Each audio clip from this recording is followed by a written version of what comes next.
ছ রকমের মাছ, তার সাথে চিকেন, মাটন, ডিম, পনির, বিরিয়ানি, ফ্রাইড রাইস, লুচি, নান, মোয়া, মিষ্টি, ফল, আরও কত কি। এই সব কিছু সুন্দর পরিবেশে 2 রাত 3 দিন পেতে হলে আপনাকে অবশ্যই যোগাযোগ করতে হবে সুন্দরবন ট্রাভেলসের সাথে। শীতের শুরুতেই আমরা বেরিয়ে পড়লাম সুন্দরবনের উদ্দেশ্যে। শিয়ালদা স্টেশনে নেমেই সাউথের দিকে যেতে কিছু পুচ্ছুদের সাথে দেখা, তো ওদেরকে আদর করে 7:42-এর ক্যানিং লোকাল ধরে আমরা আজকে যাব ক্যানিংয়ে। স্টেশনে নামতেই দেখি বোট হাতে সুন্দরবন ট্রাভেলসের দাদাভাই দাঁড়িয়ে আছে। এখান থেকে অটো ধরে আমরা চলে গেলাম সোজা সোনাখালীর ঘাটে। বোটে উঠতেই পেয়ে গেলাম হাতে ওয়েলকাম ড্রিঙ্ক।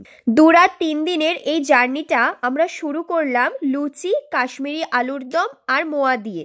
কিছুক্ষণ বাদে চলে আসলো গরম গরম চা।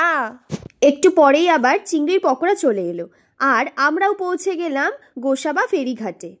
এখানে প্রথম স্পট হ্যামিল্টন সাহেবের বাংলো, আর আমি হঠাৎ করে পেয়ে গেলাম বাংলোর চাবি। না না, মজা করছিলাম, ওটা রাস্তায় পেয়েছি। এরপর বোটে উঠতেই দেখি আজকের লাঞ্চ রেডি। ভাত, ডাল, বেগুন ভাজা, বেগুনি, চিংড়ি পটল, পাবদা, ভেটকি পাতুরি, চাটনি ও পাঁপড়। পাতুরিটা জাস্ট অসাধারণ ছিল।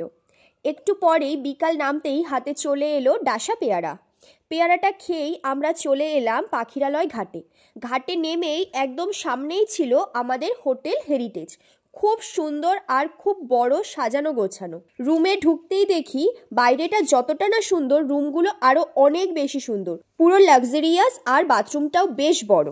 তারপরে আমরা 3 জনা রেডি হতে না হতেই পেয়ে গেলাম গরম গরম চিকেন পকোড়া ও কফি।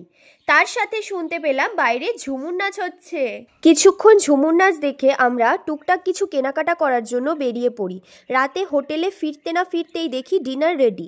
ডিনারে আছে আজকে ভাত, ডাল, আলু ভাজা, মটন কষা ও স্যালাড। আর রাতের বেলা ছিল একটা সুন্দর ঘুম, তার কারণ পরের দিন 6:30টার সময় আবার ধকধক করে সবাই ডাকবে। তাই গুড নাইট, দেখা হবে নেক্সট ভিডিওতে।